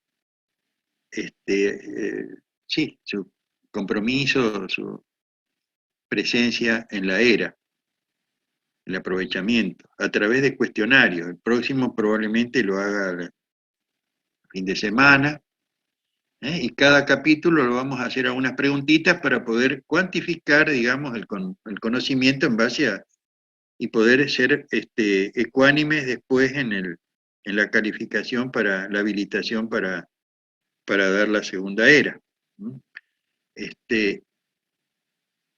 Y por último estuve haciendo una cosita hoy. A ver. No sé si puede ser, a ver.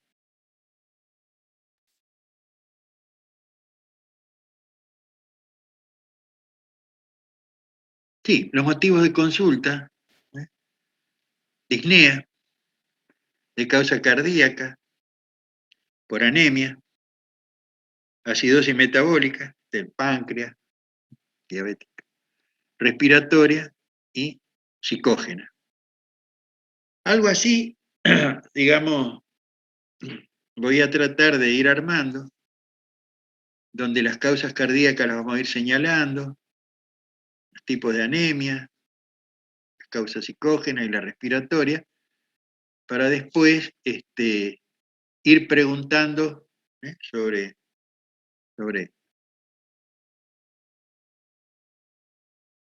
lo mismo el dolor precordial. El dolor de un infarto se lo expresa como un dolor en garra, alteración del electrocardiograma. Después, esto sería la pericarditis, con la posición inclinada hacia adelante. Esto sería la costocondritis, el aneurisma disecante de aorta, el espasmo esofágico o el reflujo gastroesofágico. Y bueno, no tuve tiempo para hacer palpitaciones, síncope, shock, dolor en miembro.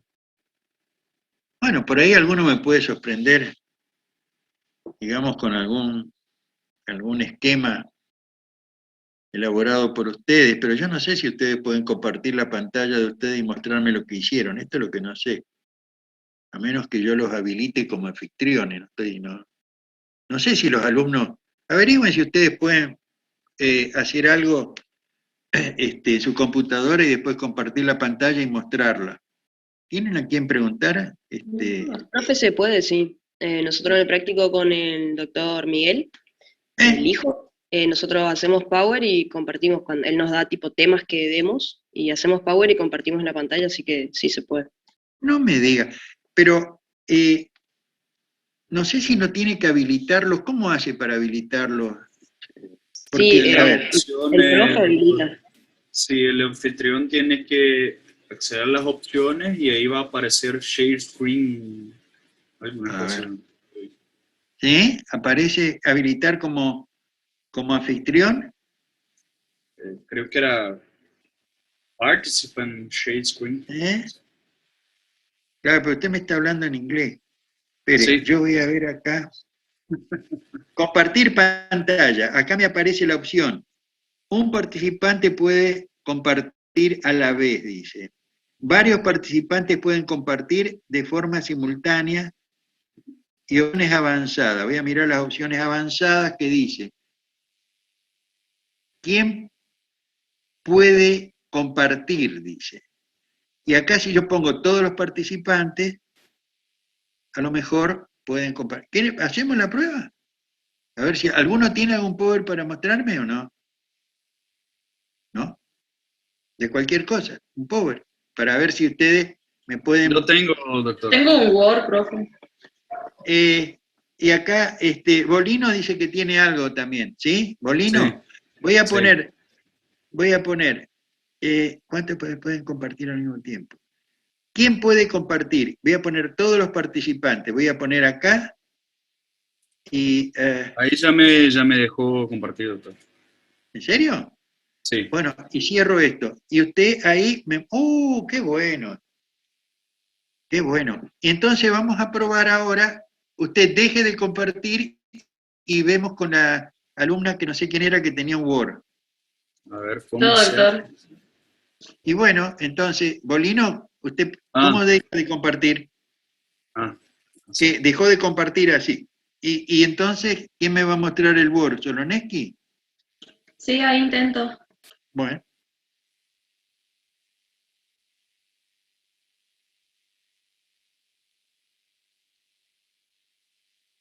¡Oh, qué bueno!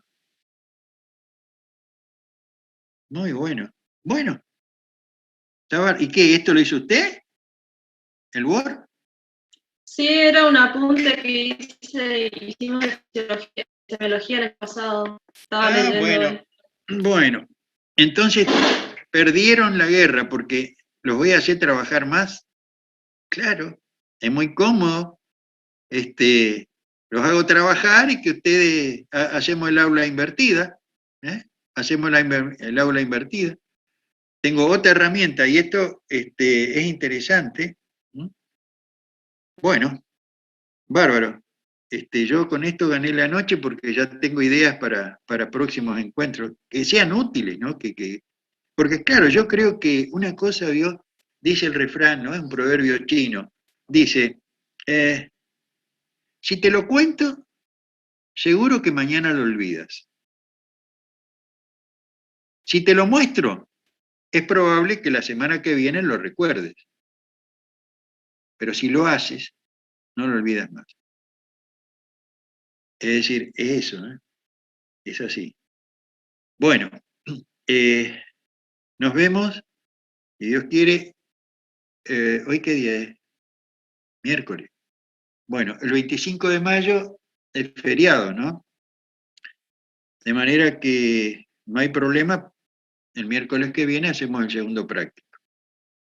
¿El próximo teórico cuándo tienen? ¿Tienen idea? Mañana. Mañana. ¿Saben el tema? ¿No saben No. qué tema? Terminar las valvulopatías, creo. Terminar valvulopatía. Creo. Bueno. Bien. Entonces, nos vemos, que tengan buenas noches, a cuidarse. Es un poco alarmante la situación en Corrientes, está bastante bravo, está acá en el Chaco también, en todo el interior ahora vino la ola para acá. Y lo más preocupante es que se están viendo gente joven, ¿no? Ese es el problema, gente joven, de manera que ustedes tienen que cuidarse, ¿no? Y su familia. Bueno, nos vemos entonces la semana que viene. Nos vemos, tengan profe. buenas noches.